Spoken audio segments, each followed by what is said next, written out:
Every time before she went into the supermarket, she'd deliberately pull out 2 phones, call one with the other, then, in front of the neighbors, calmly answer and chat about everyday family stuff. She wasn't showing off her marriage. She was trying to make the neighbors believe her husband was working out of town. Over time, they bought the story, so even if the police questioned them, they could answer without missing a beat. Her husband works out of town. She used this trick to create witnesses for herself and hide a shocking secret. She thought everything was airtight until an accident blew her cover. That was one night 5 years ago. Dressed to the nines, the woman had just come home from a party. The moment she walked in, she saw a horrifying scene in the bathroom. The man was Hannah's husband, Matthew, but she was terrified because Matthew was paranoid and often abused her.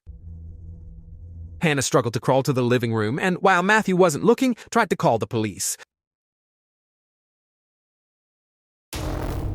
She grabbed a pair of scissors but couldn't go through with it. Soon, Matthew threw her out of the house across the street. Neighbor Susan saw everything but stayed silent. The woman begged him to let her back in, but he tossed the keys down and slammed the door. Afraid her daughter would be harmed by her stepfather, Hannah went downstairs to get the keys. Right then, she spotted a machete by the curb. A minute later, Matthew clutched his neck in agony and collapsed in his own bathroom. Hannah ripped down the curtains, wrapped Matthew's body, dragged it up to the rooftop terrace, buried it in the family garden bed, and planted kumquats on top. With that nutrient supply, the kumquats grew big, sweet, and delicious. After that, she faked the story that her husband had gone away for work, handed out kumquats to everyone, and said her husband had grown them. But secrets don't stay buried forever. Soon after, police brought Ethan to point out the scene and searched the garden. They found only a male skeleton. No trace of Tina. The remains were confirmed to be Hannah's husband, Matthew. With the secret out, Hannah stopped hiding and confessed what she'd done.